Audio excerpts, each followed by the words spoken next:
syukur kehadirat Allah Subhanahu wa Ta'ala yang telah mengaruniai kita, memberikan waktu dan kesempatan pada pagi menjelang siang saat ini, yang telah memberikan waktu dan kesempatan kepada kita guna mempresentasikan tentang budaya positif yang berkaitan di lingkungan sekolah kita masing-masing. Jadi puji syukur kita panjatkan, tidak lupa mengucapkan salawat dan salam kepada Nabi kita, junjungan kita Muhammad SAW yang telah membawa kita jalan gurita sampai ke alam yang telah menerangkan besar. Yang terhormat Bapak Ibu Guru,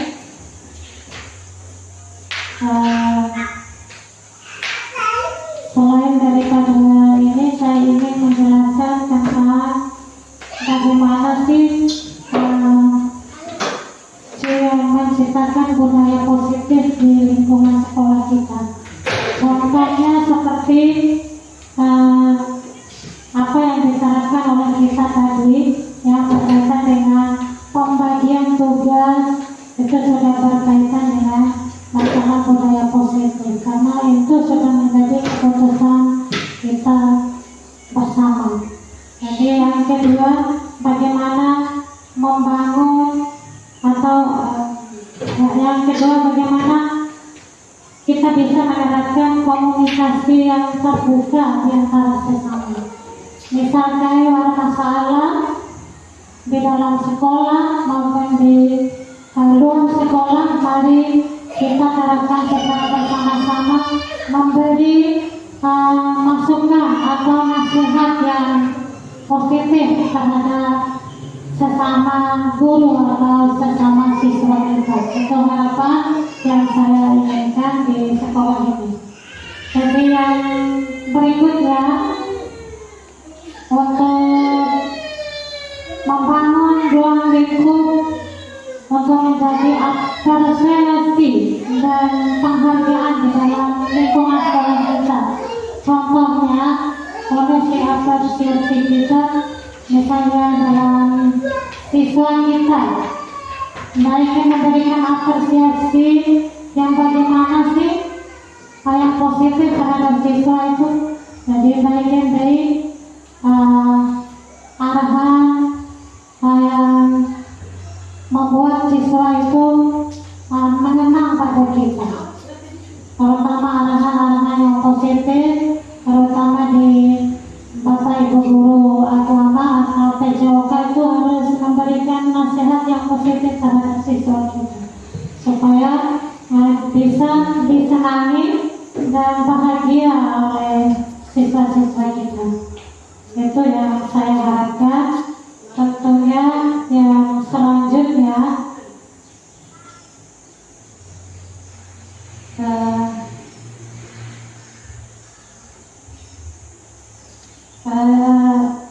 hindari pendisiplinan dengan cara-cara yang negatif. Baiknya di sekolah kedisiplinan itu masih kurang, terutama mantan sedikit. Maka mohon maaf, merasa diri juga karena diri saya kadang disiplin waktu itu sangat banyak yang negatif karena sering terlambat. Jadi harapannya mulai tahun ajaran baru ini, mari kita bagaimana rencana kita untuk tahun ajaran baru ini untuk bisa lebih maju dan bisa lebih tingkatkan lagi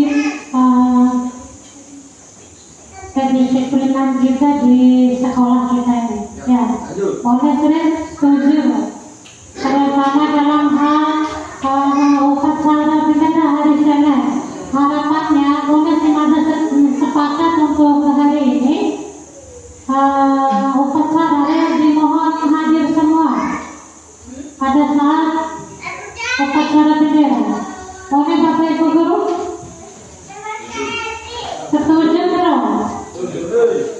Aijana Maikeba. Lalu ada kegiatan KPM juga harus disiplin kita. Setuju maksud kuliah setuju ini. Setuju dengan waktu atau kuliah setelah sekolah. Oke, dimana bangun tadi. Jadi tampilkan lagi. Waktu beda. Waktu sudah ditentukan, sesuai ditentukan oleh apa yang menjadi aturan sekolah. Misalnya waktu belajar mengajar, kita masuknya jam 7.30 sudah masuk. Jangan hadirnya jam 8 atau jam 8:30. Itu bukan hal yang positif namanya. Hal yang tidak negatif. Itu harapan nazar. Waktu upacara hari Senin jam 7 atau jam 7.15 itu kita sudah hadir di sekolah supaya kita sama-sama melaksanakan kegiatan upacara. Lalu untuk kehadiran siswa pada saat kita melaksanakan sekolah siswa yang sebenarnya sudah risiko aku terapkan ajaran tapi insya Allah ingin usahakan untuk ajaran baru ini kedisiplinan dalam mendisiplinkan siswa itu mulai dari awal masuk pintu gerbang kita sarankan untuk budaya positif, misalnya contoh bersalin kepada bapak ibu guru kok membentuk karakter siswa terhadap itu. Ya, itu tergantung dari yang tiket nanti. Ada Ahok Aisyarulnya boleh utamakan jadwal doang tiket, maka utama hadir. Ya, setuju, cari. Ya, nanti. Nah, itu harapannya. Lalu yang selanjutnya pada saat kegiatan belajar mengajar, ajar kalau lalu ada kelas. Periksa udah kehadiran waktu sisi atau bagaimana. Kalau memang perlu mandi pagi, kita periksa dulu. Besoknya jangan nggak mandi pagi. Potong buku juga, mohon diperhatikan. Kita berbaris dulu di luar kelas, lalu masukkan di dalam kelas. Itu harapannya.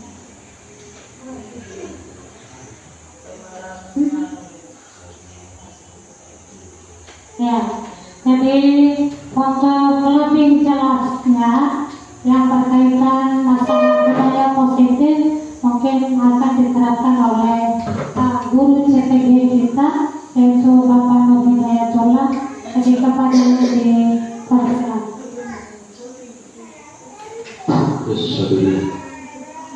Oke, baik. Terima kasih atas waktu dan kesempatan yang sudah diberikan oleh Ibu pimpinan kita, Ibu Siti Hajar, Sarjana Pendidikan Islam. Ya, terima kasih. Nah, baik Bapak Ibu sekalian, untuk mempersingkat waktu, hari ini kita akan belajar bersama, mengetahui bersama terkait masalah budaya positif di sekolah atau di lingkungan sekolah kita.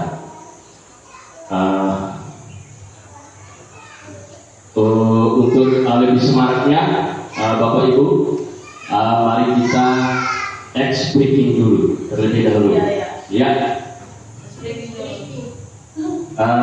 Tapi sebelum itu saya ingin menanyakan dulu bagaimana kabarnya hari ini Bapak Ibu. Sehat? Oke, alhamdulillah luar biasa. Jadi kesehatan membawa semangat kita dalam proses belajar mengajar. Nah, baik Bapak Ibu, untuk lebih semangatnya kita pada kesempatan ini kita breaking dulu. Ya. Jadi begini Bapak Ibu ya. Nanti 1 ditambah 1 berdiri ya. Berdiri Bapak Ibu. Ya. Gini. Nah, jadi 1 ditambah 1. Gini 1 ya, sama dengan 2. 2 ditambah 2 sama dengan 4. 4 ditambah 4 sama dengan 8. 8 ditambah 8 sama dengan 16. Selamat dulu.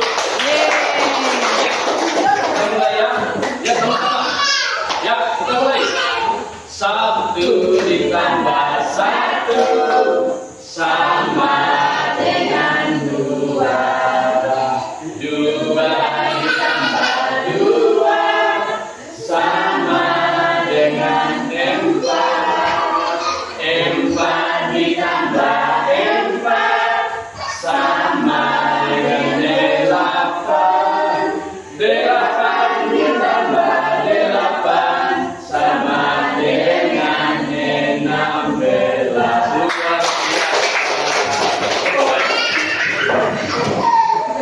Ya, luar biasa sekali senang Bapak Ibu ya. Jadi Bapak Ibu di sekolah kita itu sekarang sudah sangat kurang sekali budaya positifnya ya Bapak Ibu ya. Jadi dalam menuntun perilaku anak agar memiliki budi pekerti yang luhur dan mulia, maka seorang pendidik dapat membimbing anak melalui berbagai cara dan metode atau pendekatan, baik dengan menggunakan panca indera maupun dengan permainan anak-anak. Nah, karena dengan permainan yang sesuai dapat memberikan rasa gembira bagi anak-anak tersebut. Atau dengan kata lain, mendidik sama artinya dengan menuntun dengan pola pembelajaran yang menyenangkan. Ya, jadi begitu Bapak Ibu guru. Sekarang persoalan masalah anak didik kita, jadi sudah sangat menurun sekali Bapak Ibu, karena dengan pengaruh apa tidak sekarang ada pengaruh masalah media elektronik seperti game-game yang dapat meracuni pola pikir anak kita. Jadi anak-anak itu terkadang menjadi malas dalam belajar, apalagi membaca Bapak Ibu ya. Jadi seorang guru itu harus bisa memberikan pelajaran-pelajaran yang sangat menyenangkan buat anak-anak, sebenarnya seperti itu Bapak Ibu. Jadi kalau pelajaran anak-anak itu dimulai dari madrasah, utamanya adalah dari orang tua atau lingkungan keluarganya masing-masing. Tapi oleh karena kita yang berada di sekolah ini sebagai guru, bagaimana memberikan pelajaran kepada mereka supaya mereka lebih pintar membaca, menulis dan lain itu, kita menggunakan trik kita masing-masing Bapak Ibu dengan cara membuat belajar menjadi menyenangkan. Ya, nah kita di sini masuknya budaya positif. Nah, budaya positif ini merupakan perwujudan dari nilai-nilai atau keyakinan universal yang diterapkan di sekolah. Budaya positif di sekolah tidak dapat diciptakan secara instan. Dalam penerapan budaya positif di sekolah diperlukan tuntunan dan tauladan dari kita sebagai seorang guru. Nah, Bapak Ibu tahu tidak apa sih budaya positif di sekolah kita? Kira-kira apa ya? Ya, siapa? Menjaga kebersihan. Ya. Salah satunya menjaga kebersihan. Salah satunya menjaga kebersihan. Luar biasa. Ya, lanjut ke Pak. Terima kasih untuk kesempatan. Terus poin ketiga, bersikap sopan dan meminta orang guru bila akan masuk dan keluar kelas pada saat jam sekolah belajar sebagai wujud menghargai diri sendiri dan orang lain. Luar biasa, betul.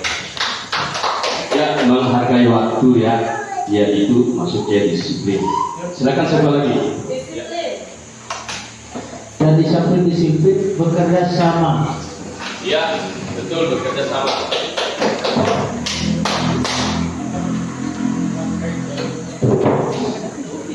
Menjaga silaturahim.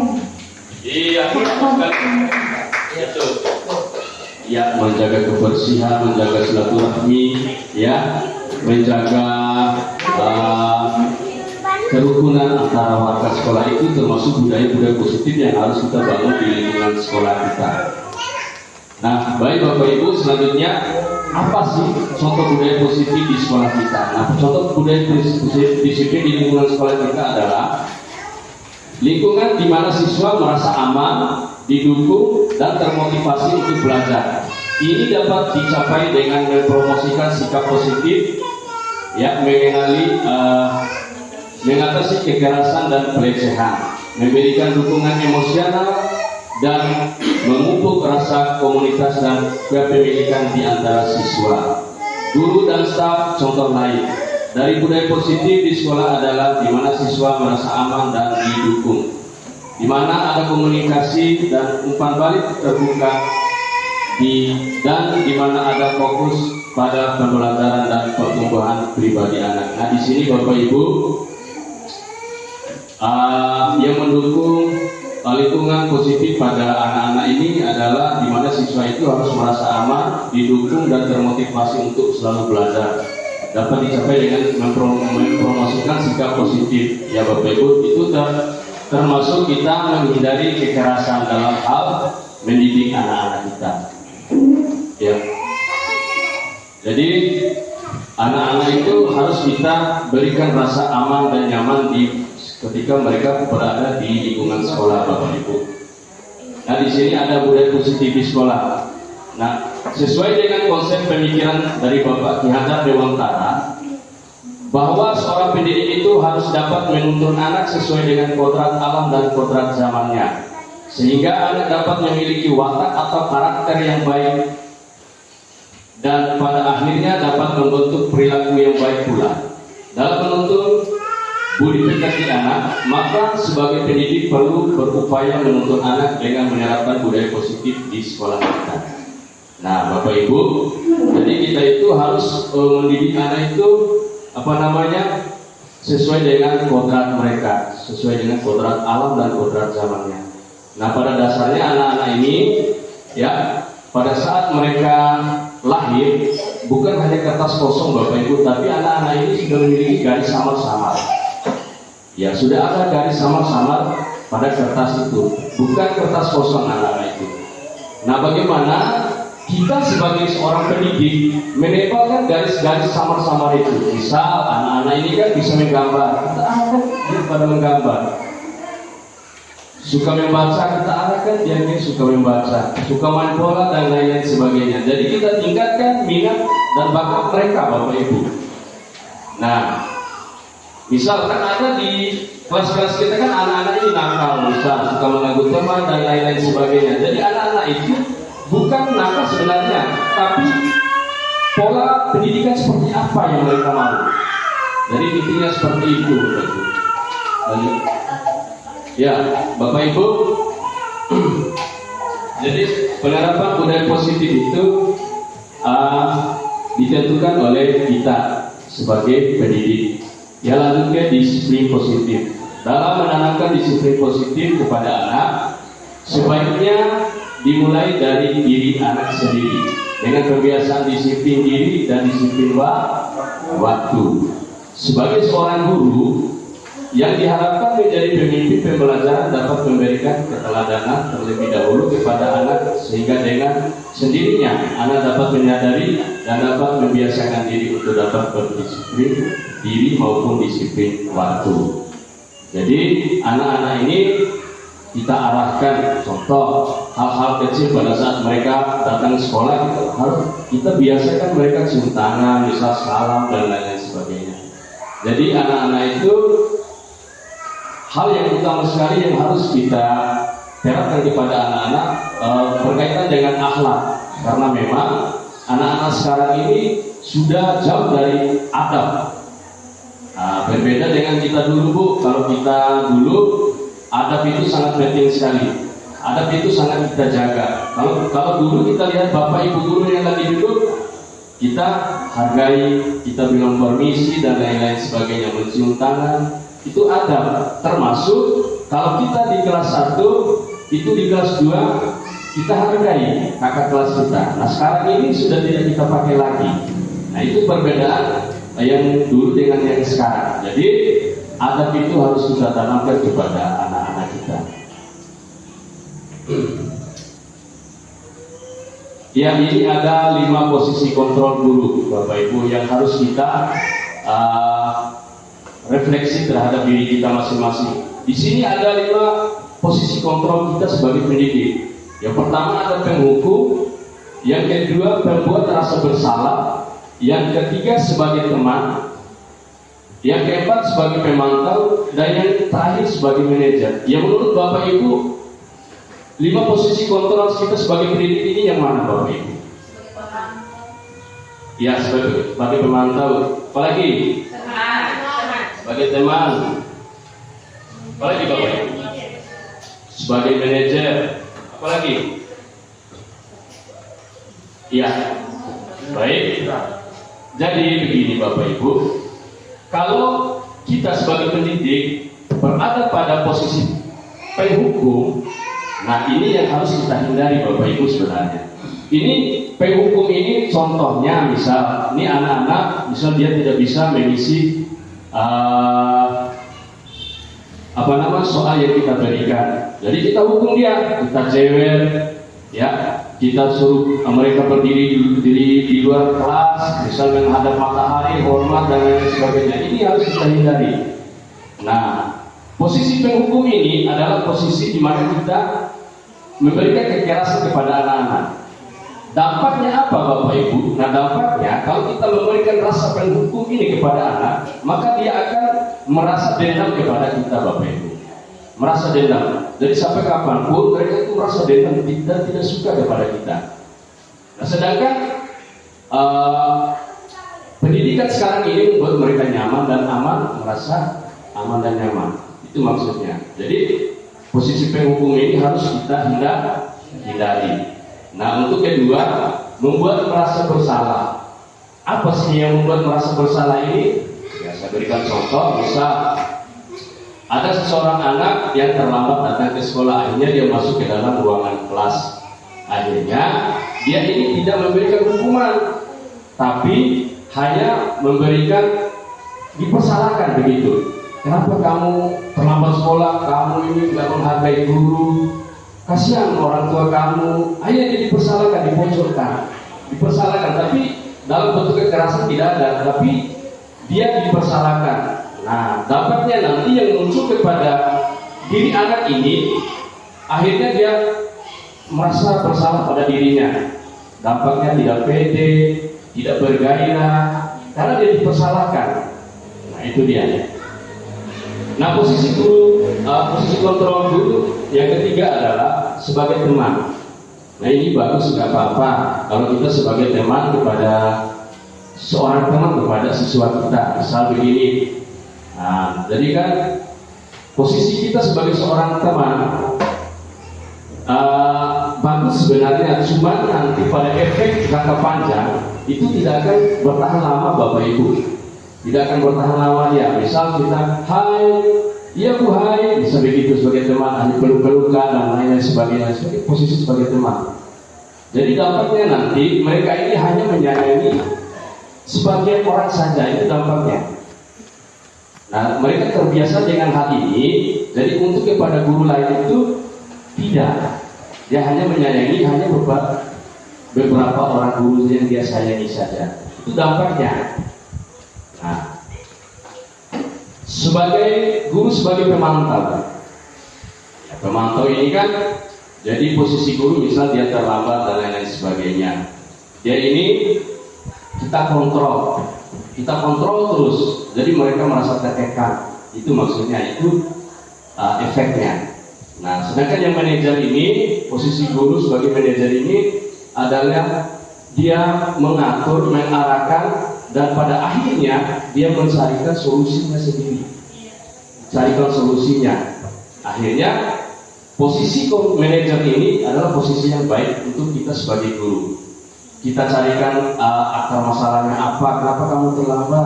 Nah, akhirnya kita carikan solusinya seperti apa dan lain-lain sebagainya. Disinilah anak-anak itu merasa nyaman dan aman. Ya, kita lanjut ke posisi kontrol guru. Lanjut. Bapak Ibu, ini contoh penerapan 5 posisi kontrol guru. Misalnya ini kan sudah saya jelaskan tadi, hormat pada bendera selama 1 jam adalah penghukum. Ya, beberapa kali Bapak Ibu memberitahumu ini membuat merasa bersalah. Ini sudah saya jelaskan tadi. Ya, next.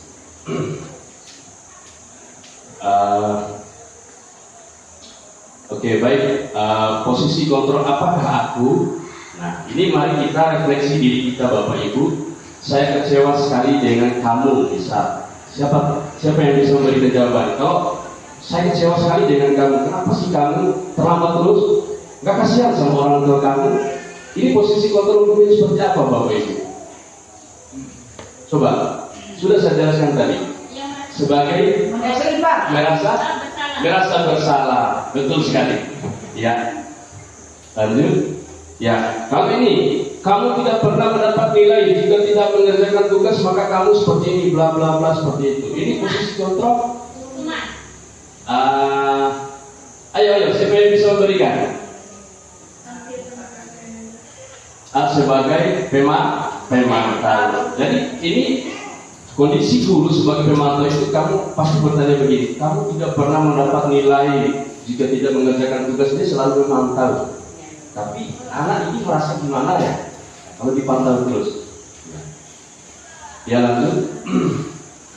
Nah, ini kebutuhan dasar manusia. Sebagai guru dan murid merupakan pribadi yang unik dan tentunya sebagai manusia memiliki kebutuhan dasar yang harus dipenuhi. Kita menyadari bahwa apabila salah satu kebutuhan tidak dipenuhi, maka dapat saja menjadi suatu konflik dan menimbulkan permasalahan. Nah, kebutuhan dasar ini diantaranya adalah bertahan hidup, cinta dan kasih sayang, penguasaan, kebebasan dan kesenangan. Ya, selanjutnya ini pada masuk ke keyakinan kelas, Bapak Ibu.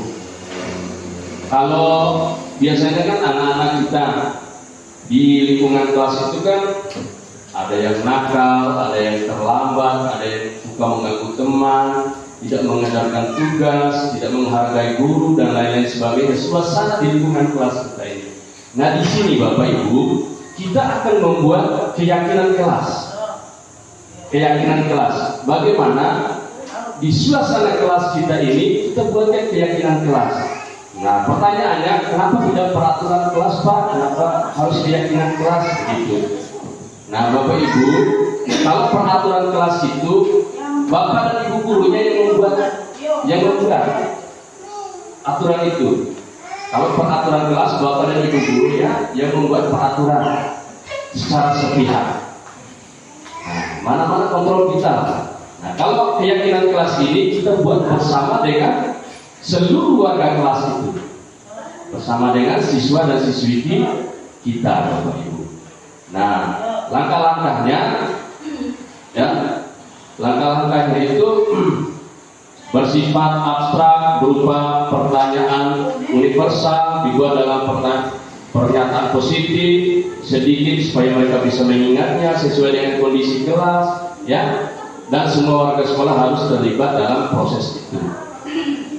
Kita bagikan stiker note-nya kepada anak-anak itu, stiker note yang warna-warni, suruh mereka menulis apa keyakinan kelas menurut mereka. Kalau dia suka melanggar bisa begitu apa, maksudnya keyakinan kelas yang harus mereka taati, mereka patuhi. Dan nantinya keyakinan kelas itu akan kita tempelkan di dalam ruangan kelas kita. Ketika mereka merasa bermasalah, maka keyakinan kelas mana yang mereka langgar? Itu maksudnya Bapak Ibu. Ya. Ya, keyakinan kelas itu berdasarkan prinsip teori kontrol bahwa pada dasarnya kita termotivasi secara instruksi. Ya. Lanjut. Nah, ini contoh hasil daripada contoh akhir hasil daripada keyakinan kelas yang kita buat bersama. Nah, di sini ada masuk kelas tepat waktu. Ya, misal si A, si B, si C itu kan, misal ada salah satu siswa kita menulis masuk kelas tepat waktu, mendengarkan penjelasan guru, menjaga kelas tetap bersih dan rapi, bicara yang sopan, saling membantu, mengingatkan teman jika melakukan kesalahan. Ini adalah salah satu contoh keyakinan kelas yang kita sudah sepakati bersama siswa kita di dalam ruangan kelas. Dan selanjutnya, nah, Bapak Ibu, di sekolah kita itu sangat bermasalah sekali, apalagi kita sebagai guru sekolah dasar, Bapak Ibu ya. Nah, kalau guru sekolah dasar itu adalah salah satu guru pemecah karang, pepelah cadas Bapak Ibu. Guru yang sangat sulit sekali. Jadi dimana kita mengontrol anak-anak didik kita ini sangat luar biasa.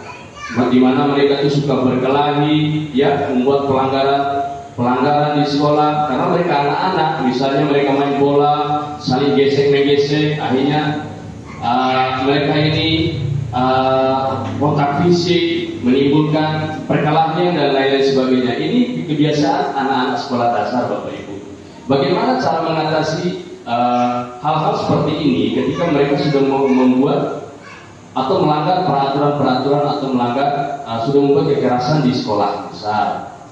Ya, kita terapkan dengan segitiga restitusi namanya Bapak Ibu. Nah, di segitiga restitusi ini, yang pertama itu menanyakan keyakinan, yang kedua memvalidasi kesalahan, yang ketiga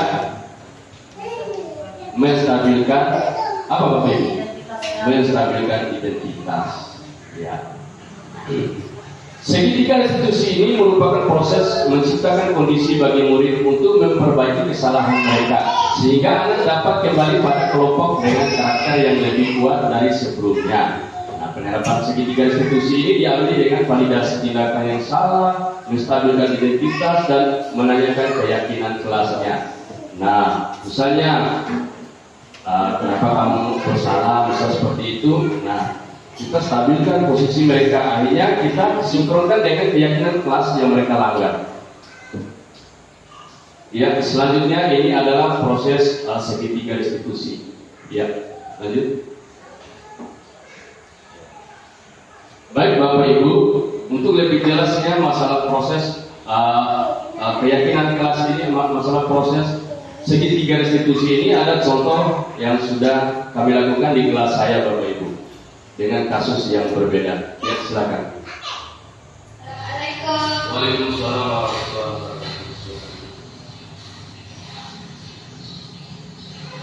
Nah, ini baru kamu kesini tapi tidak.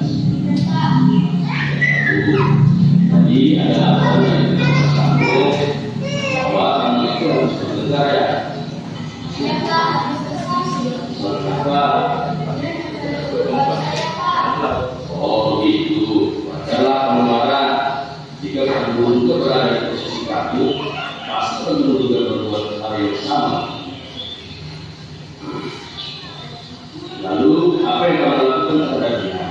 Saya menabraknya Pak dan memaki-maki dia Pak. Pasti kamu berbuat hal seperti itu, tentu ada alasannya.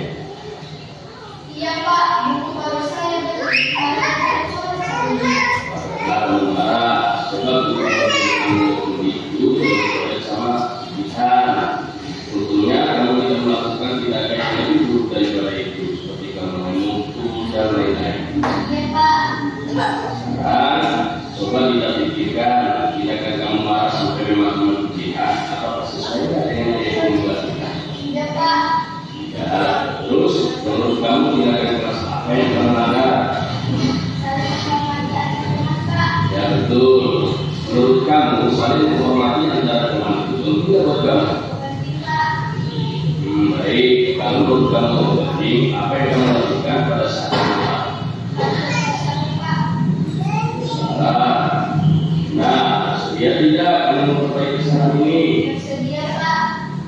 Oke, apa yang kamu lakukan untuk memperbaiki kesalahan kamu? Saya harus berpesan pada menahan amarah saya kalau ada teman yang berbuat seperti itu. Sebaiknya saya melakukan sesuatu kepada Bapak atau Ibu guru. Betul sekali. Nah, tindakan kamu ini sudah sangat betul. Tetap semangat ya. Terima kasih Pak. Ya, sekarang kamu boleh kembali ke kelas kamu. Oke, sama.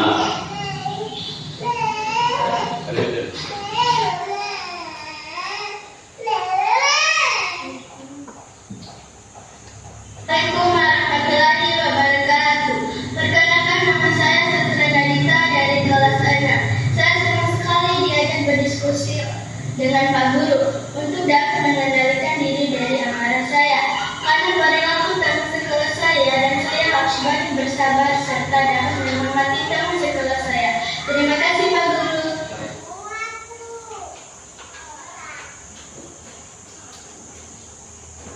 Ya, ini kasus yang berbeda ketika siswa kita terlambat. Jadi kalau ada perkataan dari tiket, Pak, ya setidaknya terlambat. Iya Pak. Kamu berapa kali ya? Saya sekali Pak. Itu terlambat sesuatu kesalahan bukan? Iya Pak.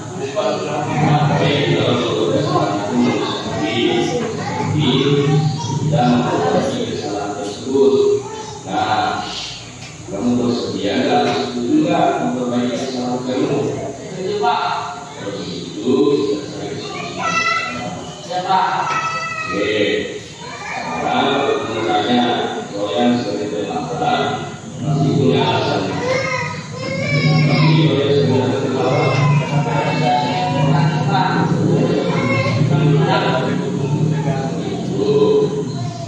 nah, kamu tahu nggak jajanan kelas kita kalau kita terlambat? Nah, kalau kita terlambat supaya tidak ada yang menjadi usaha kita. Tidak Pak. Ya, karena menurut kamu jajanan kelas apa yang kamu ada? Disiplin Pak. Disiplin. Betul sekali. Menurut kamu disiplin itu tidak tergantung. Disiplin Pak.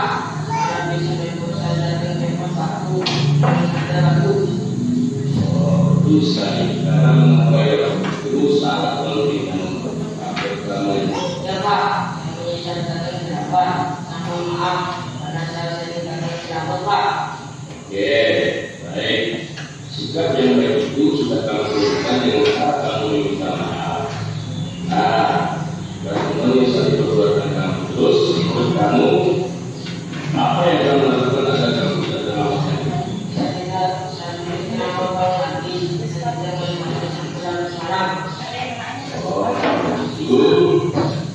Sekarang kamu sedang menemukan solusinya dan kamu buat bersama dengan teman-teman. Kamu mulai juga.